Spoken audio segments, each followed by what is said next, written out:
I saw that para malaikat Tuhan ada di rumah saudara, dimanapun engkau sedang tune in secara live mengikuti streaming Bible study pada malam hari ini. The Lord showed me bahwa setiap saudara akan menerima a fresh impartation from God. Dan saya berdoa biar setiap Bible study yang diadakan oleh Rivers of Life Apostolic Ministries Indonesia membuat saudara semakin jatuh cinta kepada Tuhan Yesus. That you will continue to love the Lord your God, mengasihi Tuhanmu dengan segenap hati, pikiran, jiwa, kekuatanmu. Dan saya berdoa setiap saudara dan saya akan dimampukan Tuhan menjadi gerejanya yang berjalan di dalam otoritas, kuasa, dan kemenangan di akhir zaman ini. Amin. Well, saudara, tolong saudara catat in your chat group. Kasih tahu saudara dari mana saja. Saya mau menyapa saudara semua. Ada Ibu Lia, Triana Sinaga, ada Evi, ada Lingling, ada Vivi, ada Abigail Dewi. Praise God. Saya bersyukur saudara semua boleh bergabung.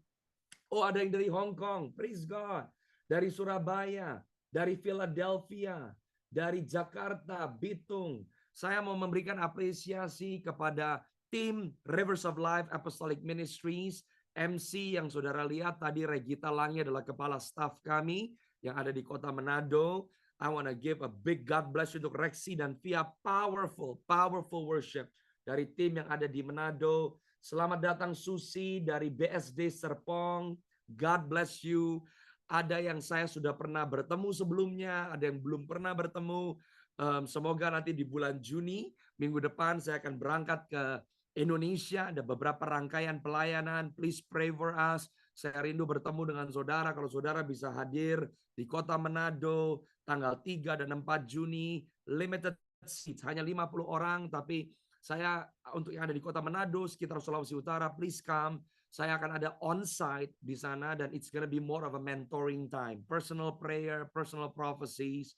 Dan saya akan menyampaikan apa yang Tuhan sedang sampaikan secara prophetic di hari-hari ini, di paruh kedua as we enter the second half atau mengakhiri di awal 6 bulan pertama 2024 menuju di babak kedua bulan Juli sampai Desember 2024. Ada Pak Boy dari GKS Balikpapan, God bless you. God bless you, Pak Boy. I thank God for you, Pastor Daniel Wiryawan, dan juga yang ada di GKS Balikpapan. Praise the Lord. Amen. Ada Pak Aguang dari Surabaya. God bless you. Looking forward to see all of you. Saya sungguh bersyukur untuk saudara semua, and I hope to see you. Ada Pastor Rio, Pastor Yohanes Rio. God bless you. I thank God for you, man of God. Praise the Lord. Saya bersyukur ada hamba-hamba Tuhan, rekan-rekan pelayanan yang bergabung bersama-sama dengan kami. So saudara, please stay in touch. Seperti yang saya umumkan beberapa bulan yang lalu, bahwa di akhir tahun ini saya dan keluarga kembali menetap di Indonesia. Oleh sebab itu, keep in touch. Rivers of Life Apostolic Ministries Indonesia akan terus mengadakan pelatihan-pelatihan, konferensi-konferensi.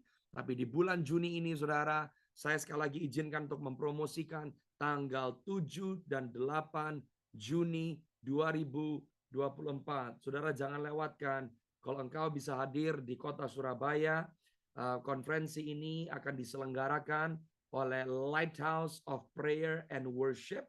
Ya saudara, kalau saudara bisa hadir, please join us tanggal 7 dan 8 Juni bertempat di GBI Rock Ambassador, tapi diorganize oleh Lighthouse of Prayer and Worship yang dipimpin oleh Pastor Doni Tatimu. Saya akan hadir bersama dengan Pastor Dio Gunawan. Pastor Doni, Pastor Dio is powerful teachers dari dua generasi yang berbeda.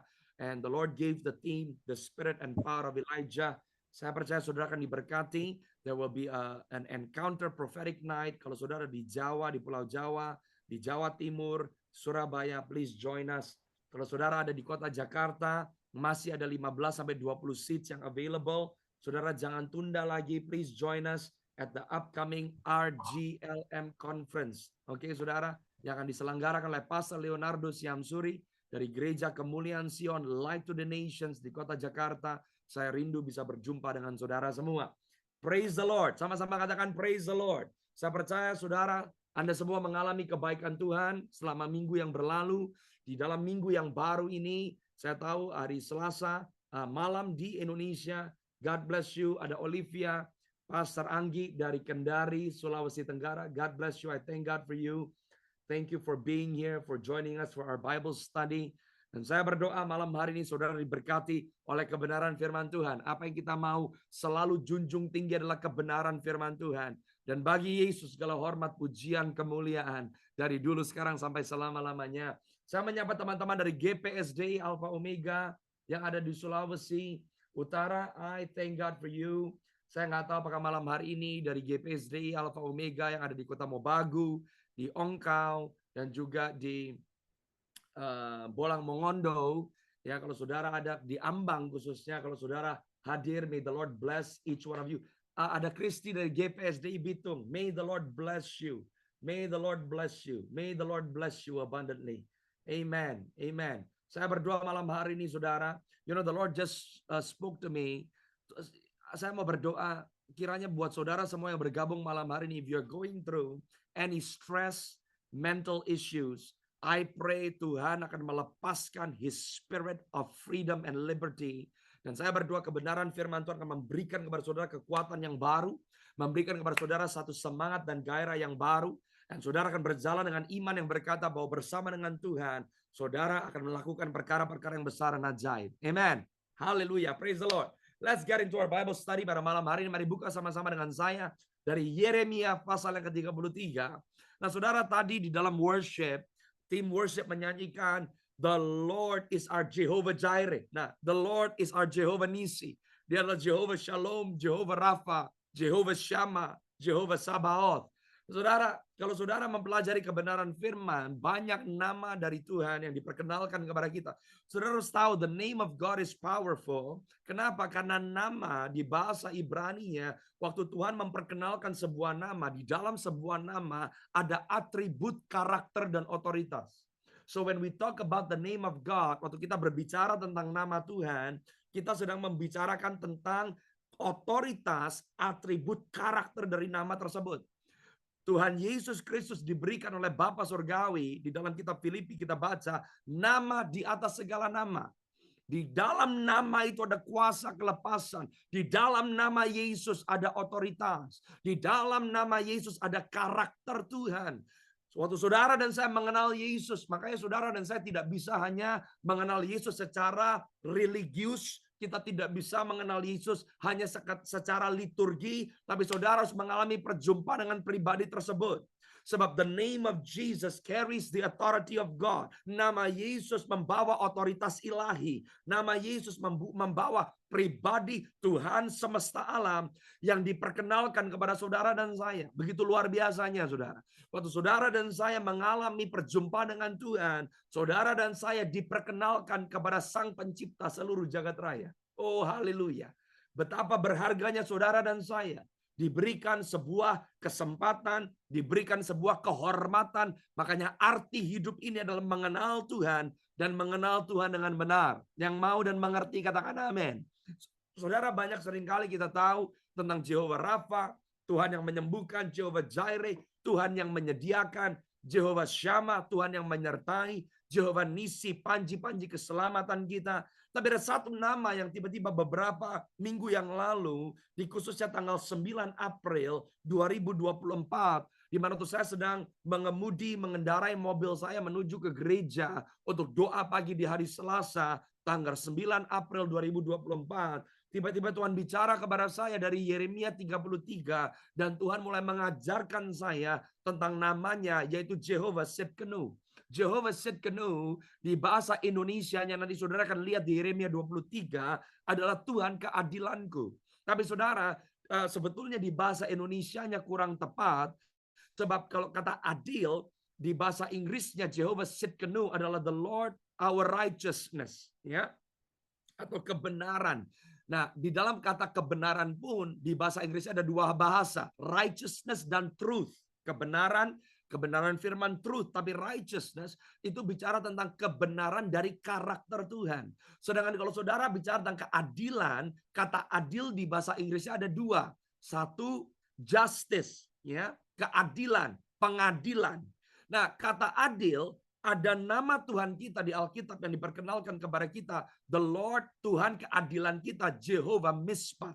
ya. Tapi ini Jehovah Tsidkenu, artinya the Lord our righteousness. Katakan sama-sama kata righteousness, kebenarannya. Dan ini bukan ngomong tentang kebenaran firman, tapi kebenaran dari karakternya, kebenaran dari isi hatinya.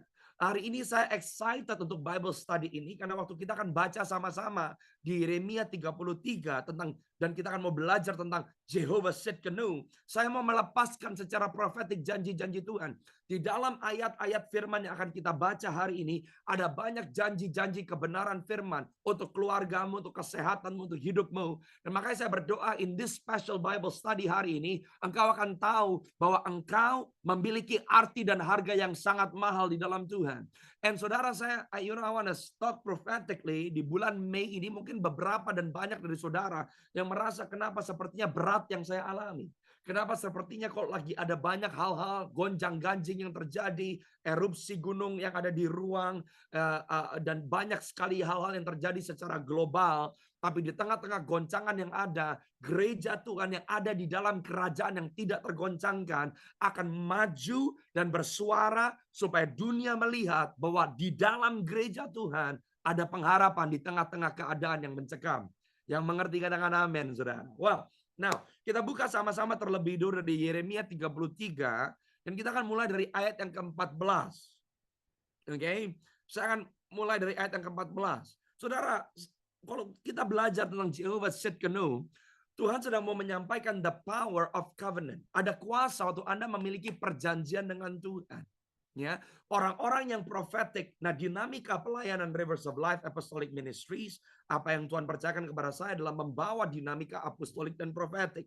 Apa itu dinamika prophetic? Dinamika prophetic, orang-orang yang prophetic adalah orang-orang yang tahu bagaimana berjalan dan menghidupi janji-janji Tuhan. Oke? Nah, orang-orang yang prophetic memiliki gaya hidup yang berbeda.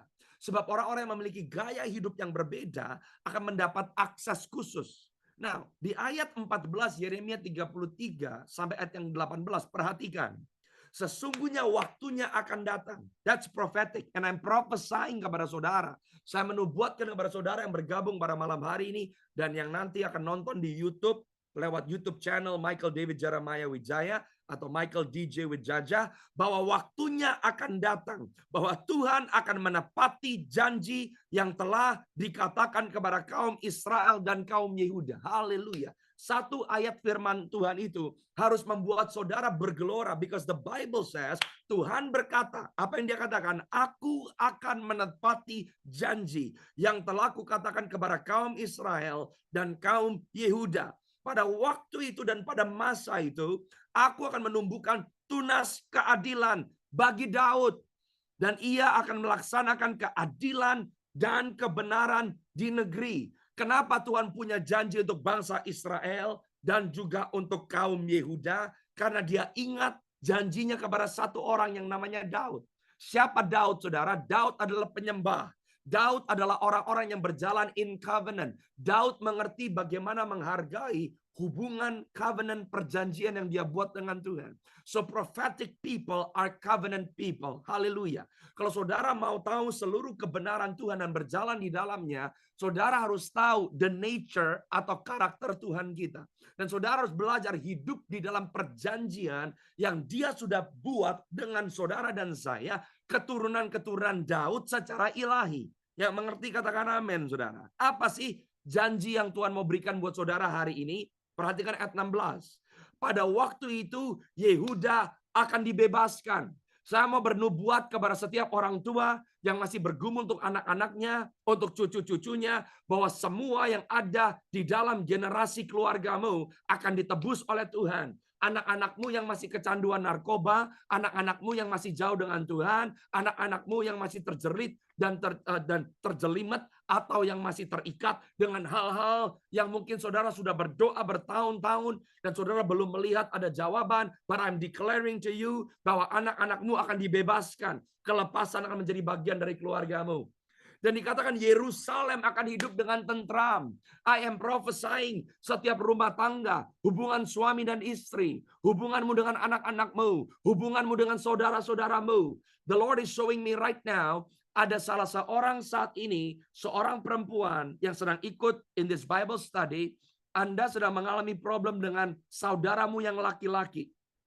That is a brother that you have, and you ever having a problem. Dan seperti hubungan ini adalah hubungan yang toxic. Dan seperti keluarga dari your brother ini, saudaramu yang laki-laki ini, selalu mau menjatuhkan kamu, mengambil hakmu, seperti menggencet atau menindasmu. I am declaring freedom in Jesus' name. Di mana Tuhan akan memberikan kelepasan buat saudara. I don't know who you are, tapi Tuhan tahu. So I am declaring, Tuhan berjanji Yerusalem akan hidup dengan tentram. Keuanganmu yang gonjang-ganjing. Pekerjaanmu yang tidak stabil dan tidak tetap. God is going to give you the peace. Yerusalem akan hidup dengan tentram. Dan dengan nama inilah mereka akan dipanggil. You see that? Kenapa saudara dan saya bisa berjalan di dalam seluruh kepenuhan Allah? Berkat yang Tuhan janjikan. Karena saudara menjadi satu dengan dia. Mereka akan dikenal dan dipanggil dengan nama ini. Nama apa? Jehovah Tsidkenu. Tuhan keadilanku. Tuhan kebenaranku. Watch that. Waktu saudara mengerti your identity in God. Waktu Tuhan semakin besar dalam hidupmu. Waktu engkau menjadi satu dengan Tuhan. Makanya Alkitab berkata tidak ada yang bisa memisahkan saudara dari kasih Tuhan.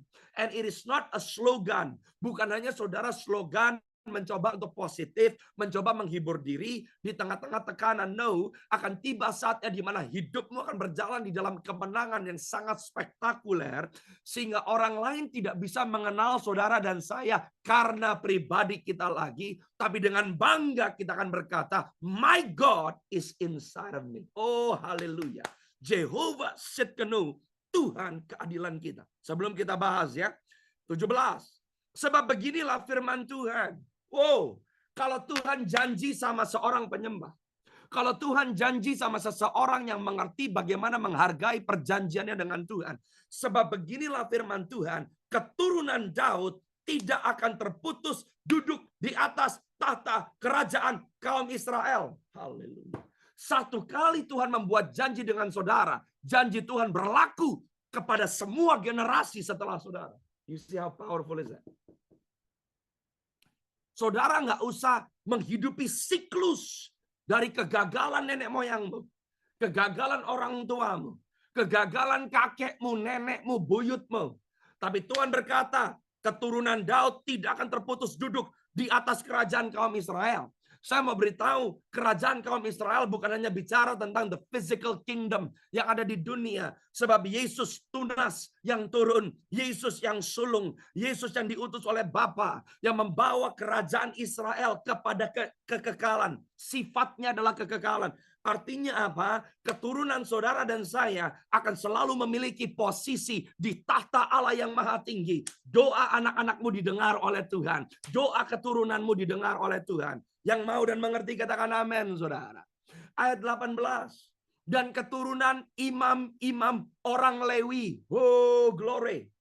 Keturunan imam-imam orang Lewi tidak akan terputus mempersembahkan korban bakaran di hadapanku, membakar korban sajian, mengorbankan korban sembelihan sepanjang masa. Artinya apa? I am prophesying in the name of Jesus bahwa generasi di akhir zaman ini, saudara dan saya, anak-anakmu, cucu-cucumu, saudaramu yang laki-laki, yang perempuan, suamimu, istrimu, semuanya akan mendapat tempat melayani rumah Tuhan. Saudara dan saya akan menggenapi apa yang Yosua katakan, bahwa aku dan seisi rumahku, kami akan menyembah dan melayani Tuhan. Haleluya. Glory to God in the highest. Amen. Oh, haleluya. I am excited, saudara. Ini adalah satu janji yang Tuhan mau berikan buat saudara. Dan kita akan mau belajar sama-sama bagaimana untuk mengaktifasikan perjanjian kita dengan Tuhan. Jehovah Tsidkenu, Tuhan yang menjadi kebenaran saudara dan saya. So, kasih karunia Tuhan cukup buat saudara dan saya. Kebaikan Tuhan lebih dari cukup buat saudara dan saya. Oh, yang mengerti katakan amin, saudara. Nah, sebelum kita kembali ke Yeremia 33, coba saya minta saudara buka Hakim-Hakim pasal yang ke-7, ayat yang ke-9 dan ayat yang ke-10. Saya menemukan sebuah rahasia, saudara, yang saya mau saudara tahu betapa besar kasih karunia Tuhan. Dan Tuhan nggak minta untuk saudara itu jadi orang yang sempurna, tapi Tuhan meminta agar saudara menjadi orang-orang yang mau untuk percaya. Tuhan meminta untuk saudara menjadi orang-orang yang mau untuk bersandar tidak kepada pengertian saudara sendiri, tapi kepada kebaikan Tuhan. Saya dikejutkan oleh Tuhan beberapa minggu yang lalu di mana Tuhan bilang, aku akan mengajarkan umatku di akhir zaman ini untuk tidak bergantung kepada penyediaan Tuhan, tapi kepada kesetiaan Tuhan. Coba itu direnungin. Itu perkataan itu merubah mindset saya. Tuhan bilang jangan bergantung kepada penyediaanku, tapi bergantunglah kepada kesetiaanku. Haleluya. Anda harus lebih bergantung kepada karakter Tuhan dan bukan kepada apa yang Tuhan lakukan buat saudara. Di sini saya ngerti kenapa Abraham diminta mempersembahkan Ishak yang adalah janji Tuhan sendiri. Kalau Abraham mengandalkan penyediaan Tuhan, yaitu Ishak, nggak mungkin dia bisa persembahkan Ishak di Kejadian 22. Kenapa Abraham bisa mempersembahkan Ishak? Karena Abraham tidak bergantung kepada penyediaan Tuhan. Abraham bergantung kepada kesetiaan Tuhan. Wow, haleluya. Orang yang bergantung kepada kesetiaan Tuhan nggak akan takut berkatnya diambil. Orang yang bergantung kepada kesetiaan Tuhan tidak akan takut memberi. Orang yang bergantung kepada kesetiaan Tuhan tidak dikecohkan dengan keadaan dan situasi yang bisa terjadi. Sebab saudara bukan bergantung dengan apa yang Tuhan bisa berikan. Anda bergantung kepada karakter pribadi Tuhan. Kalau kita bergantung kepada hanya penyediaan Tuhan, waktu Tuhan bekerja dengan cara yang berbeda dengan apa yang kita bayangkan dan pikirkan, saudara dan saya akan kecewa. Tapi waktu saudara dan saya belajar untuk mengenal karakter Tuhan, katakan sama-sama dengan saya karakter Tuhan, kesetiaan Tuhan, saudara dan saya bisa hidup seperti Ayub. Karena nyatanya adalah orang percaya, saudara dan saya, ada hari-hari di mana saudara akan menangis dan meneteskan air mata.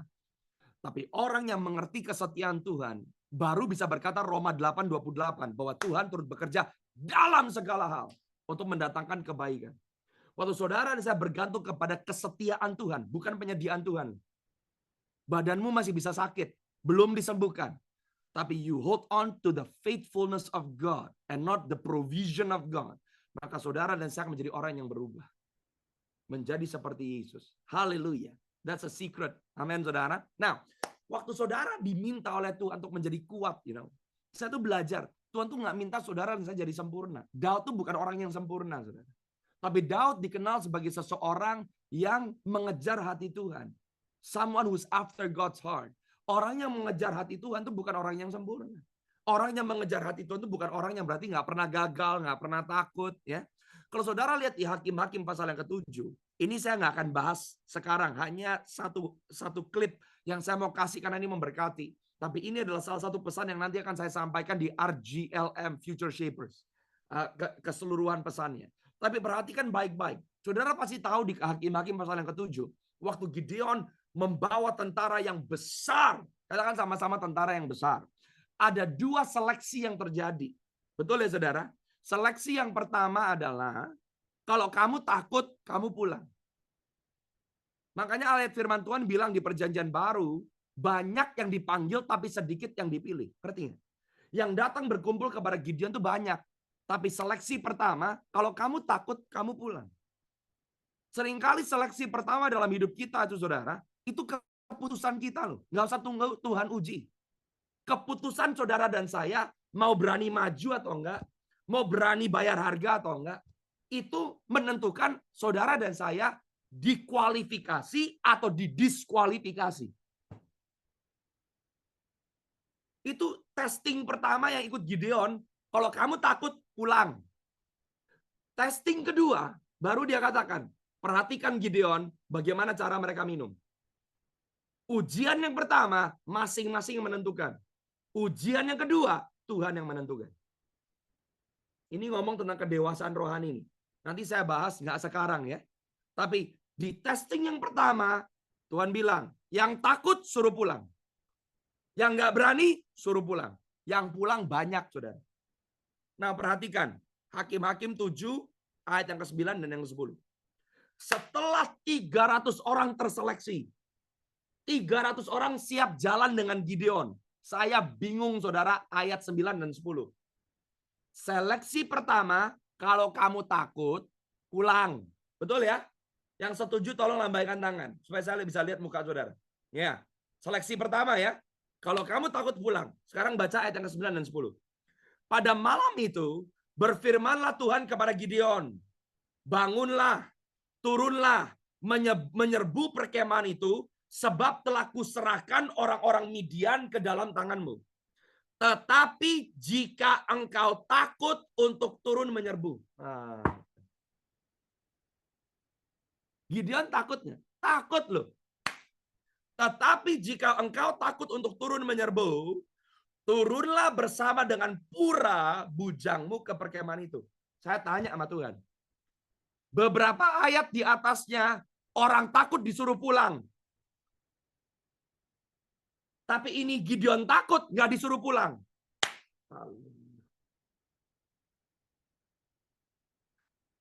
Betul nggak saudara? Waktu saya baca ini kok nggak adil nih. Yang lainnya takut suruh pulang.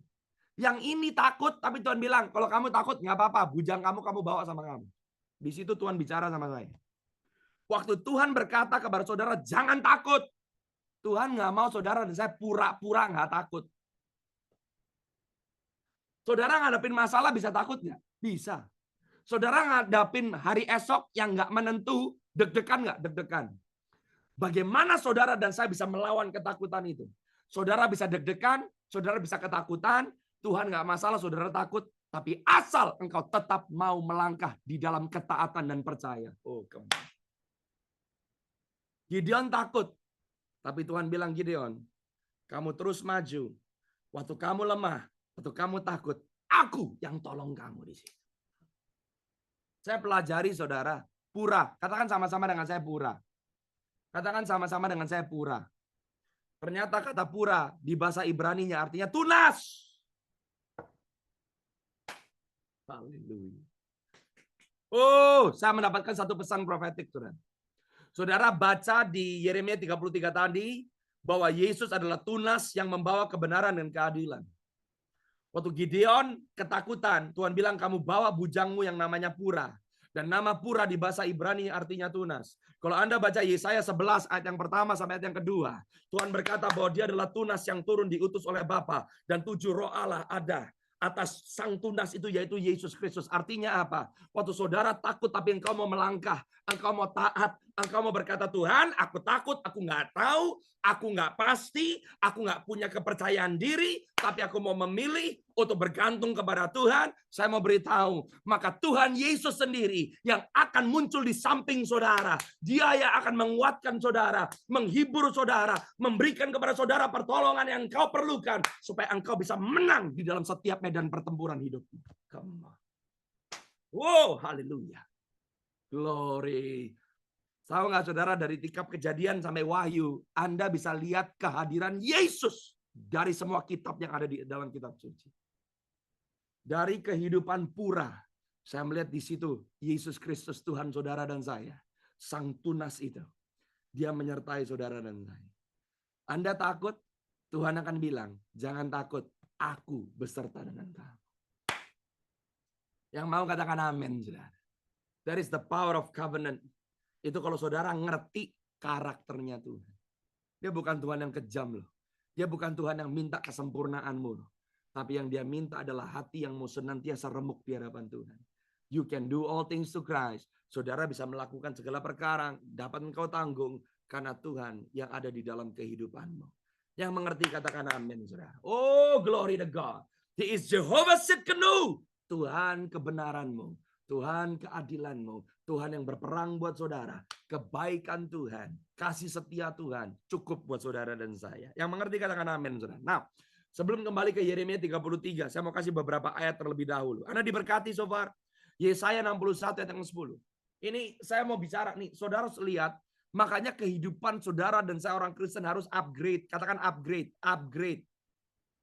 Ya, kedewasaan rohani itu diperlukan, sangat amat diperlukan, saudara. Amen. Kalau saudara diberkati, please share ya.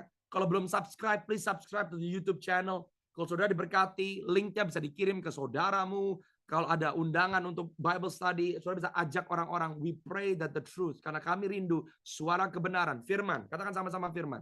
Saya nggak mau ngasih teori sama saudara. Saya nggak mau ngasih analisa. The word of God. Karena firman memerdekakan saudara dan saya. Amen.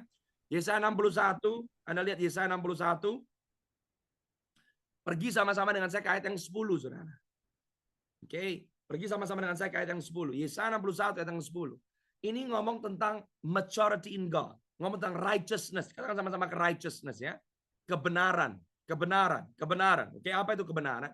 Kebenaran yang bukan hanya truth, tapi kebenaran yang menjadi realita karakter Tuhan. Ya, Anda harus alami, relational, hubungan.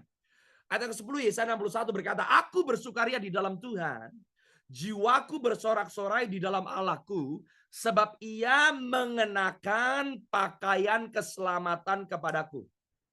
Orang yang terima Yesus, Anda dikenakan, dipakein. Ini yang namanya anugerah kasih karunia. Mengerti nggak saudara? The garment of salvation. Nah, kalau saudara baca di bahasa Inggrisnya, ini mantep. Di bahasa Inggrisnya berkata, for God clothed me, dia memakaikan aku with the garments. Ada S-nya, bukan cuma satu pakaian.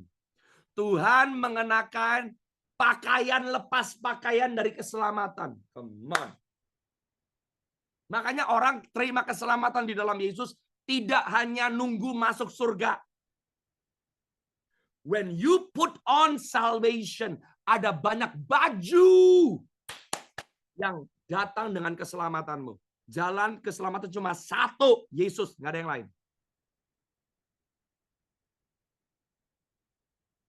Paham? Tapi kalau engkau mengenakan pakaian keselamatan, Tuhan mau kasih sama saudara nggak cuma satu pakaian, banyak pakaian. Joy comes with your salvation. Healing comes with your salvation. Keberhasilan di dalam Tuhan datang dengan keselamatanmu. The garments of your salvation. Sebab ia mengenakan pakaian keselamatan kepadaku dan menyelubungi aku. Cover. Katakan sama-sama dengan saya, cover. Menutupi dengan jubah kebenaran. Seperti pengantin laki-laki yang mengenakan perhiasan kepala. Dan seperti pengantin perempuan yang memakai perhiasannya. You need to understand, saudara, bahwa Almighty God menutupi saudara dan saya dengan kebenarannya lewat kasihnya oleh karena kuasa kayu salib Yesus. Tapi waktu dia memberikan kepada saudara pakaian keselamatan, garments of salvation, saudara harus tahu, saudara tuh nggak cuma jadi orang yang terima Yesus, diam aja nggak ngerti apa-apa, nunggu mati. Engkau harus menghidupi a life well lived for the glory of God. Tidak ada orang percaya di dalam Yesus yang menyesal. No. Engkau mengalami kemenangan. Ini waktunya orang Kristen ngerti bagaimana bangun, bangkit, ambil sikap, ambil posisi. Dan jangan jadi mau orang yang kalah terus sebab Anda bukan orang yang kalah. Alkitab berkata engkau adalah pemenang, bahkan lebih daripada orang-orang yang menang. Dan itu dimulai oleh karena kasih karunia Allah. Kasih karunia Tuhan. Yang mengerti katakan amin. Makanya keselamatanmu, kasih anugerah Tuhan tidak membuat saudara malas. Nggak membuat saudara. Saya, saudara, saya jujur aja. Banyak khotbah-khotbah saya yang naik di Reels banyak diserang. Ini mah agamawi. Masa pendeta ngasih tahu semuanya sudah diselesaikan oleh Yesus di atas kayu salib. Kok kayaknya keras banget. Sampai barusan ada Reels kayaknya viral. Saya nggak usah sebut orangnya siapa. Kenapa sih hamba Tuhan banyak yang marah-marah? Semuanya udah selesai di atas kayu salib. Saya mau ngasih tahu sama saudara. Kalau saudara dan saya nggak menjadi dewasa, oleh karena kasih karunia yang diberikan Yesus Kristus, semuanya menjadi mungkin. Tapi tidak membuat saudara dan saya ignorant. Nggak ngerti firman ngajarinnya apa. Kerajaan Allah, kerajaan yang kompleks. Tapi semuanya tertib, benar. Dan mengandung apa sih? Kuasa yang melepaskan, membebaskan, dan menghadirkan kemuliaannya. Amin. Haleluya. Nah, dari mana buktinya? Lihat ya. Yesaya 61 ayat ke-10. Dia mengenakan pakaian keselamatan kepadaku, menyelubungi. Siapa yang melakukan? Tuhan. Itu kasih karunia Tuhan tuh. Itu anugerah Tuhan yang besar dalam hidup saudara dan saya. Sekarang buka sama-sama dengan saya Wahyu 19 ayat yang ke-8. Katakan sama-sama menjadi dewasa. Katakan sama-sama naik level. Amen. Go to the next level, next dimension with God. Wahyu 19 ayat yang ke-8. Perhatikan baik-baik saudara. Ini. Wow. Di Yesaya 61 ayat yang ke-10, Tuhan yang memakaikan, Tuhan yang menyelubungi, Tuhan yang mengenakan. Tapi di Wahyu 19 ayat yang ke-8, dan kepadanya, siapa sih? Kepada saudara dan saya orang percaya, dikaruniakan supaya memakai. Bahasa Inggrisnya lebih mantap. It was granted her to clothe herself. Pakai baju sendiri.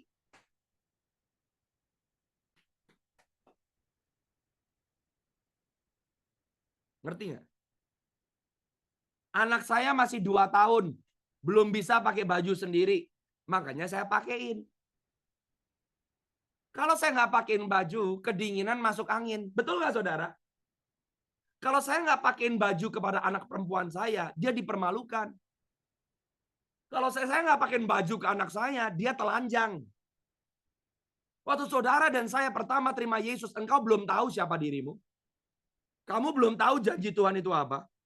Kamu belum tahu warisan kamu apa. Kamu belum tahu realita kebenaran akan siapa engkau di dalam Tuhan itu siapa. Tuhan yang memakaikan. Tapi kalau saudara udah dewasa, saya umur 33 tahun, masa mami saya yang masih makin baju kepada saya?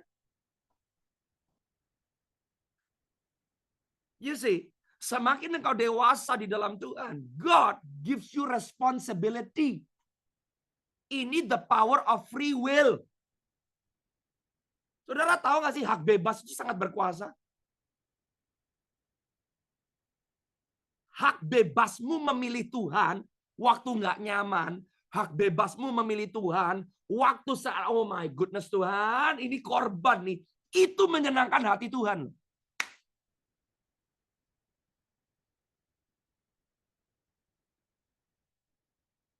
Oh haleluya. Ngerti nggak saudara? Semakin engkau mengerti siapa Tuhanmu, semakin kau dewasa.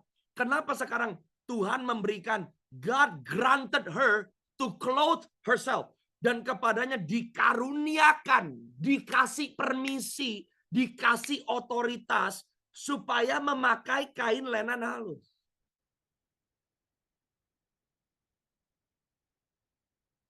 Tuhan mencari gereja akan memerintah dengan dia, bukan bayi.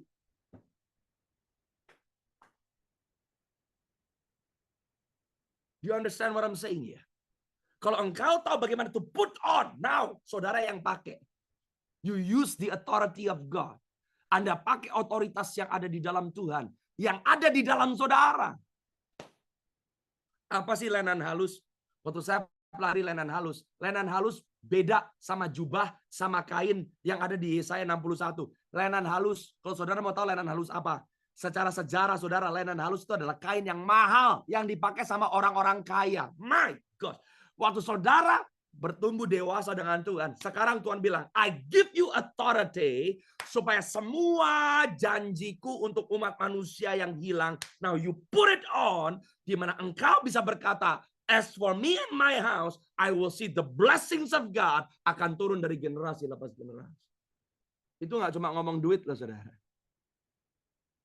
Tapi itu ngomong tentang hidup yang berkemenangan. Di mana saudara bisa rise up dan engkau berkata, yes with God, I can do all things. Apa sih lenan halus? Lenan halus adalah kain yang transparan dan bersih.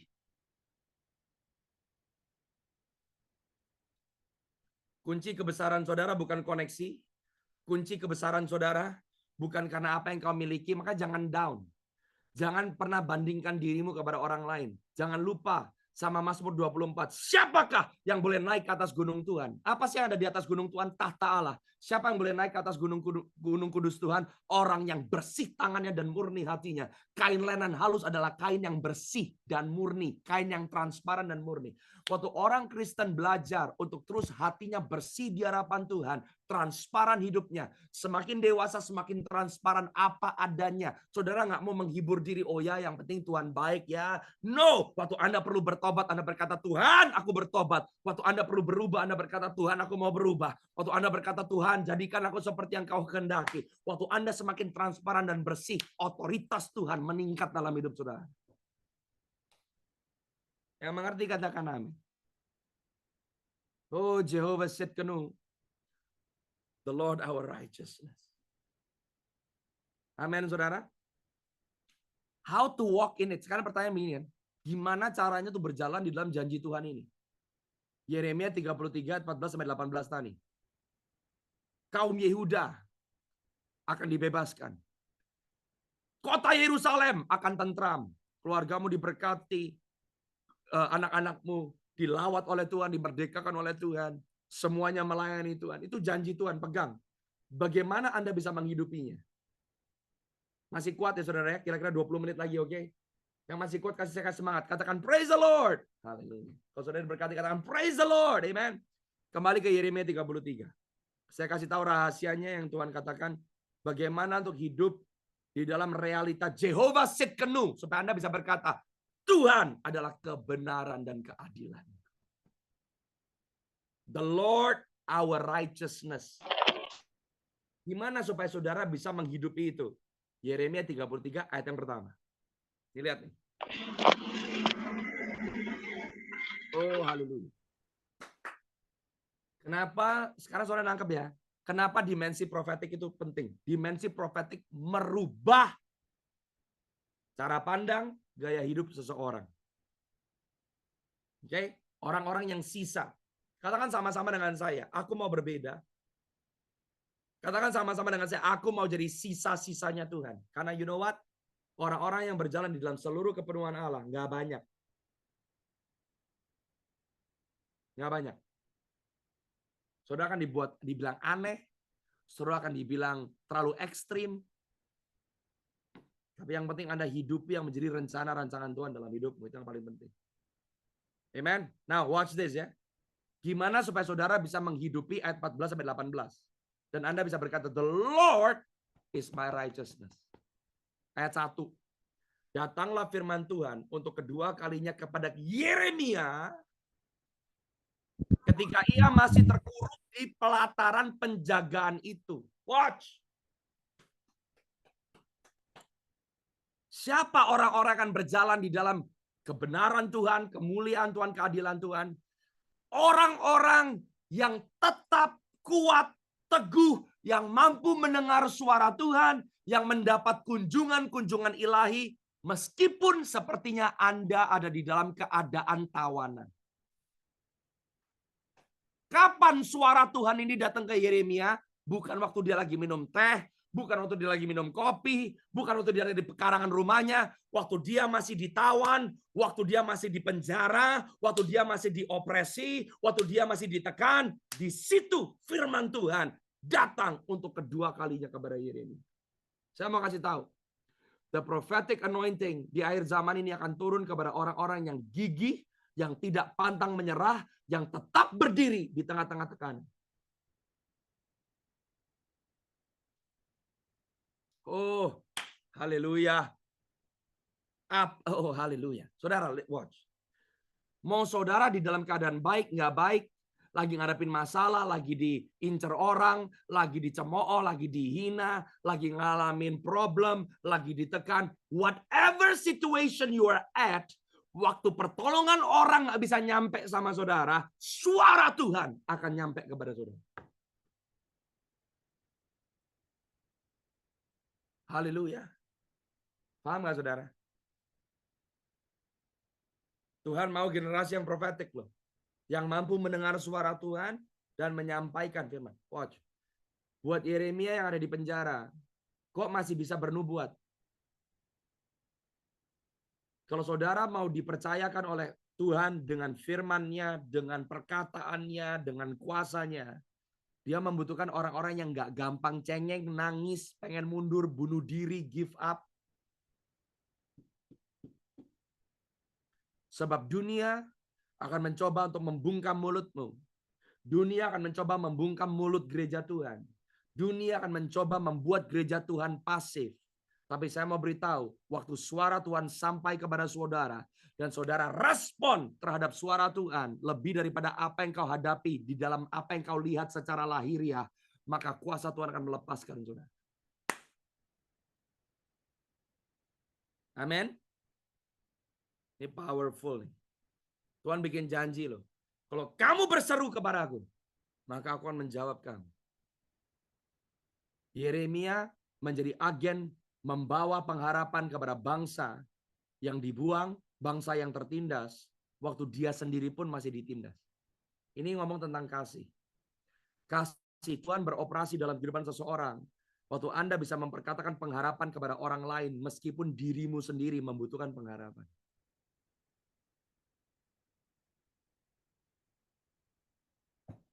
Amin, saudara. Kenapa Anda perlu menjadi orang-orang yang profetik? Orang-orang yang memiliki daya tangkap yang berbeda, cara pandang yang berbeda, cara berkata-kata yang berbeda. Ayat yang kedua berkata, beginilah firman Tuhan yang telah menjadikan bumi dengan membentuknya, menegakkannya. Tuhan ialah namanya.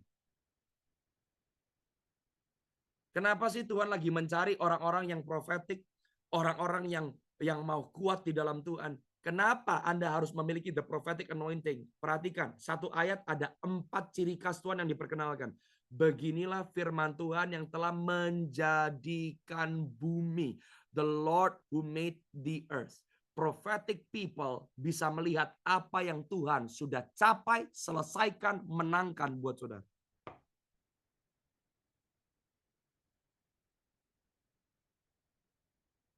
The prophetic anointing empowers you to see bahwa the victory is done. Saudara nggak cuma jadi orang yang optimistik lah. Tapi saudara mengerti karena saudara melihat bahwa Tuhan semesta alam memberikan kemuliaannya. Dan dia rindu saudara dan saya mengalami kemuliaannya yang dia sudah menangkan buat saudara dan saya. Prophetic worship membuat kehidupan dan penyembahan seseorang nggak cuma secara religius atau rutin.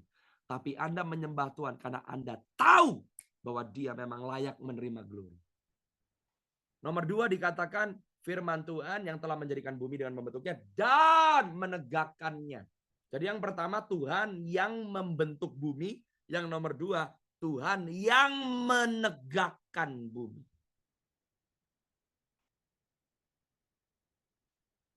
Oke. Di bahasa Inggrisnya saya bacakan lebih mantap ya. In the English they said, thus says the Lord who made the heaven. Thus says the Lord who formed it. Who made adalah menciptakan.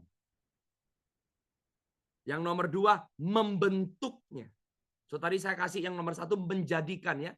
Beginilah firman Tuhan yang telah menjadikan bumi. Orang-orang yang profetik boleh melihat dan bisa melihat apa yang Tuhan sudah lakukan dan menangkan buat saudara. Yang nomor 2 adalah Tuhan yang membentuk bumi. God who formed the earth.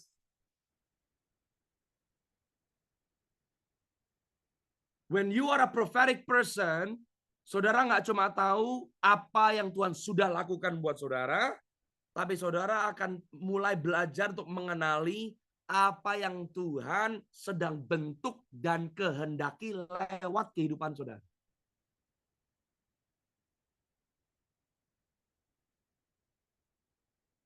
Yang nomor 1, His accomplishments for us.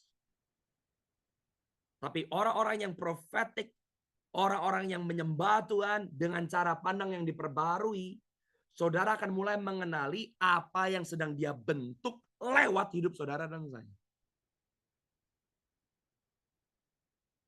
Beginilah firman Tuhan yang telah menjadikan bumi, membentuk bumi. Nomor 3, menegakkan bumi. To establish. Di bahasa Inggrisnya, the Lord who made the earth, who formed the earth, kata past. Tapi yang ketiga, who will establish. Siapa yang akan menegakkan. Yang nomor 3, saudara yang profetik akan tahu apa yang sedang Tuhan persiapkan di dalam saudara dan paham nggak? Nomor 1, apa yang dia sudah menangkan Apa yang dia sudah berikan untuk saudara dan saya. Yang nomor 2, apa yang sedang dia bentuk melalui saudara. Amin. Yang nomor 3, apa yang sedang dia persiapkan di dalam saudara. Dan yang nomor 4 dikatakan, Tuhan ialah namanya. The Lord is his name. Apa sih targetnya? Supaya karakternya, otoritasnya bisa dimanifestasikan lewat hidup saudara dan saya. Penyembahan yang tertinggi itu bukan lagu. Penyembahan yang tertinggi bukan musik.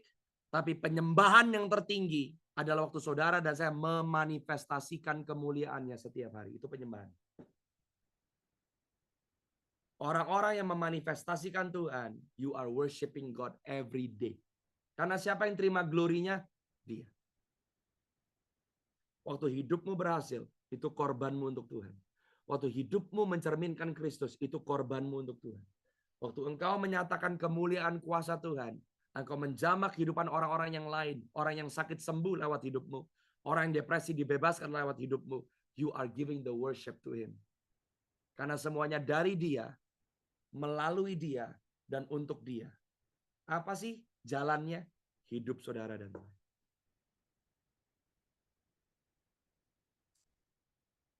Yang mengerti katakan amin, saudara.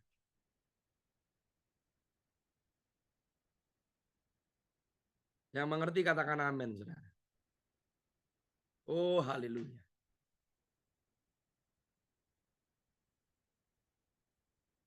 Coba saudara lihat ya. Lompat sama-sama dengan saya ke ayat yang ke-9. Sebelum kita selesai nih.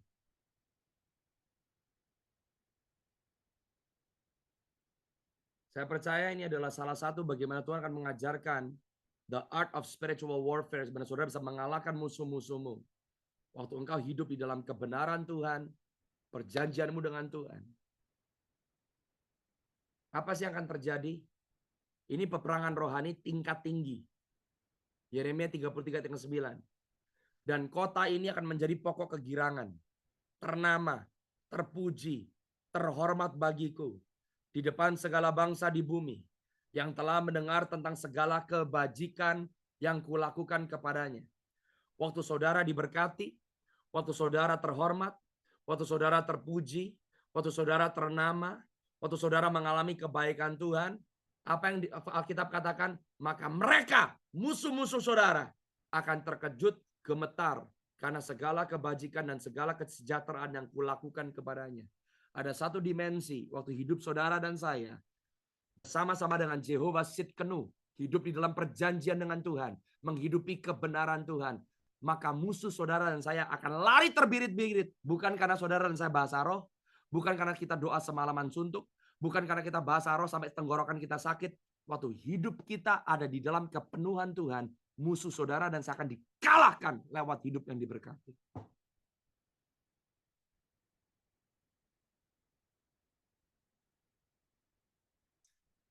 Kalau saudara dan saya yang tahu hidup yang dimenangkan oleh karena kayu salib untuk saudara dan saya.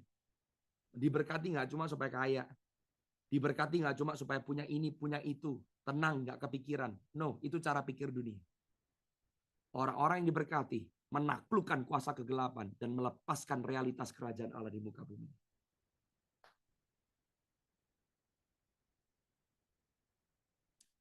Yang mau katakan amin, saudara. Yang mengerti katakan amin. Oh, haleluya.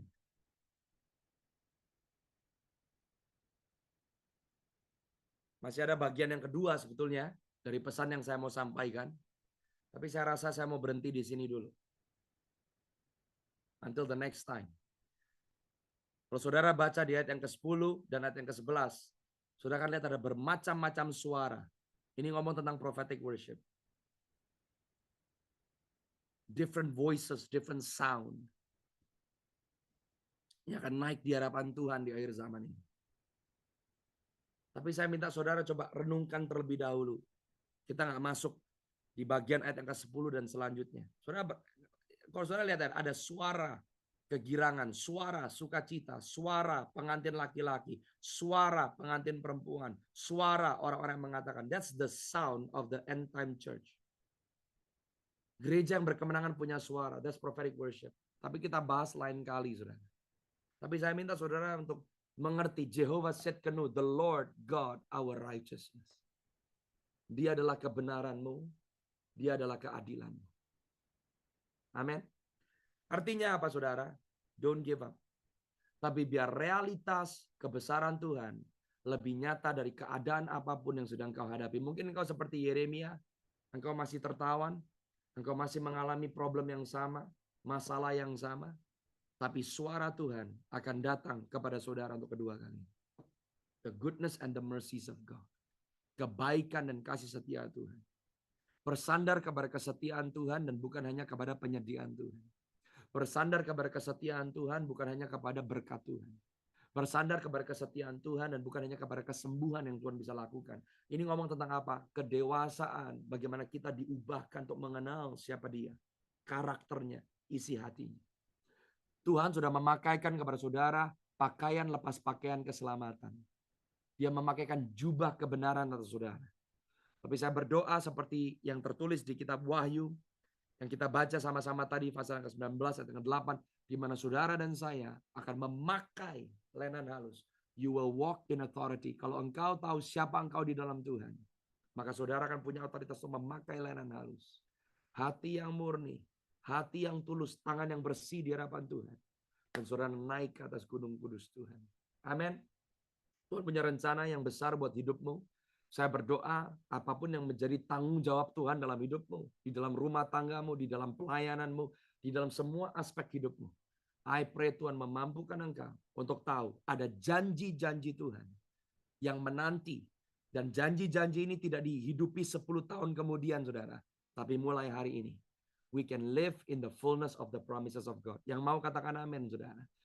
The Lord my righteousness. Jehovah Tsidkenu oleh karena kebaikannya. Oleh karena kebenarannya.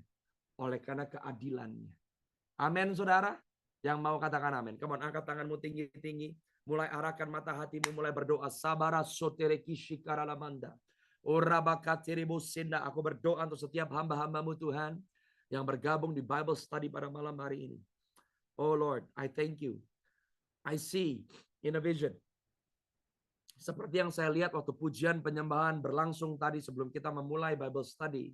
Di mana malaikat-malaikat Tuhan, they are on standby di samping saudara yang bergabung malam hari ini. And He will clothe you. Mereka akan memakaikan kepada saudara dan membuat saudara sadar of the reality akan siapa engkau di dalam Tuhan. Dan siapa Tuhan yang besar itu yang tinggal di dalam saudara. Aku berdoa for an impartation of victory pada malam hari ini Tuhan. Aku berdoa biar ada iman pengharapan yang muncul dalam hati kami. Dan biarlah kami mulai berjalan di dalam seluruh kepenuhan janji-janji Tuhan. Engkau berjanji bahwa keturunan kami, kaum Yehuda akan dimerdekakan dan dilepaskan. I pray for freedom in Jesus' name. Freedom in the family, freedom in our health, freedom in our finances. Let there be an anointing of freedom in Jesus' name. Berjalan di dalam kemenangan. Dan Engkau berkata bahwa kota Yerusalem akan tinggal dengan tentram. I pray for peace in Jesus' name. I pray for stability in Jesus' name. Aku berdoa ya Bapa, let the Spirit of God arise from within them. Dan aku berdoa biar setiap orang yang bergabung di Bible study malam hari ini mulai berjalan dan belajar mengambil sikap untuk berkata, I can do all things to Christ who strengthens me. Bapa, aku berdoa biar umatmu yang bergabung dari banyak tempat seluruh Indonesia, pulau-pulau yang berbeda, kota-kota yang berbeda. Aku berdoa, let them shine for the glory of God. Dimanapun mereka berada, mereka membawa, memancarkan terang Kristus. They will become a prophetic generation. Mulut mereka melepaskan kuasa, kebenaran yang menjadi realitas surga. Dan apa yang mereka ikat di bumi terikat di surga Tuhan. Apa yang mereka lepaskan di bumi terlepas di surga. I pray let them arise in Jesus' name. Mereka dimampukan oleh Tuhan menjadi berkat. Membawa berkat yang signifikan. They will move in the supernatural and prophetic dimension in Jesus' name. Aku berdoa di dalam nama Yesus.